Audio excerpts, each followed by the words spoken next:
3 anciens du SCO que vous devriez connaître. Bonjour à tous et bienvenue sur Angers Mag. On espère que vous allez bien et nous sommes heureux de vous retrouver une nouvelle fois. Aujourd'hui, nous lançons une nouvelle série qui s'intitule Les 3 anciens joueurs du SCO. Allez, c'est parti.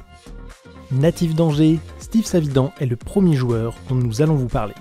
Commençant ses débuts à l'Intrépide d'Angers en amateur, il aura tapé dans l'œil des dirigeants du SCO et décidera de poursuivre sa carrière de formation avec le club de l'Anjou. Pour gagner sa vie, il a effectué en parallèle des petits boulots tels que éboueur ou serveur dans les bars. Lors de sa première saison en 97-98, Savidan dispute 15 rencontres.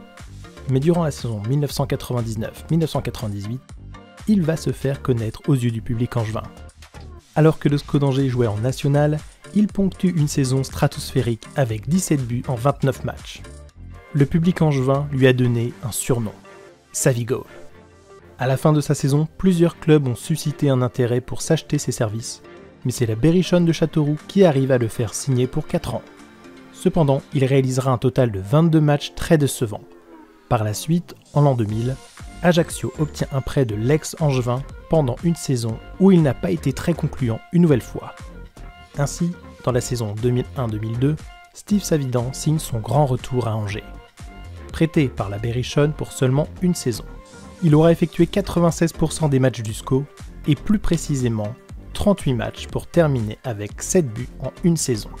Le Savigol était de retour, mais il déclara ne pas continuer sa carrière à Angers.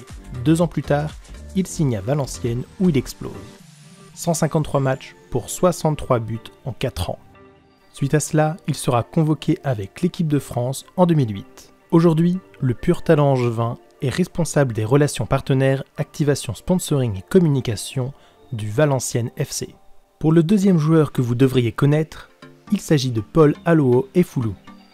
Effectuant ses débuts à l'ASM Yaoundé, Excelsior et le RC France, le natif de Yaoundé rejoint l'Entente Sannois-Sagrassien pour 3 ans où il jouera les meilleures saisons de sa carrière avec un total de 91 matchs et 43 buts. Après ce passage brillantissime avec l'Entente, qui lui a permis de se maintenir en national, il s'engage alors avec Angers SCO en 2007, promu en Ligue 2. C'est dans ce club qu'il explose. En Ligue 2, il s'impose comme l'un des meilleurs avant-centres du championnat. Lors de la saison 2007-2008, Polo est un élément important du jeu offensif d'Angers SCO. Il prend part à 37 matchs et réalise 14 buts en une seule saison. À la fin de cette saison, Paul Aloho Efulu signe à Nancy, mais reste à Angers en prêt pour une nouvelle saison.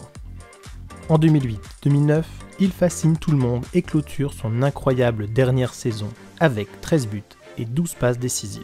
Le 24 mai 2009, lors de la cérémonie de l'UNFP, il est élu comme le meilleur joueur du championnat de France de Ligue 2 et bien évidemment dans l'équipe type de la saison.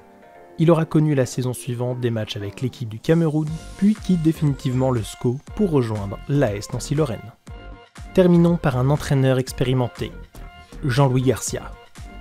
Ancien coach de Toulon, Lens ou encore le FC Nantes, l'ancien gardien de but et champion de France avec les Canaries en 1995, rejoint le SCO d'Angers en juin 2006. Alors que le Sporting était en national, il signe un contrat de 5 ans en tant qu'entraîneur du SCO. Une bonne pioche pour Angers, puisqu'il arrive à signer leur retour en Ligue 2 en 2007 en étant 3e du championnat, avec Olivier Piqueux, le nouveau directeur sportif, et Willy Bernard, le nouveau président. En 2008, il arrive à obtenir le trophée de meilleur entraîneur de Ligue 2 désigné par France Football.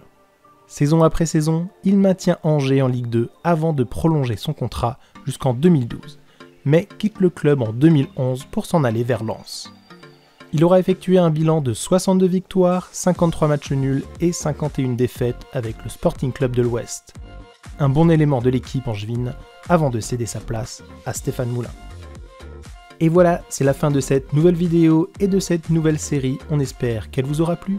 N'hésitez pas à vous abonner, à liker cette vidéo et à commenter, bien évidemment. Pour vous, quels sont les 3 anciens joueurs ou membres du staff que les Angevins doivent connaître? On se retrouve très vite pour une nouvelle vidéo. C'était Angers Mag.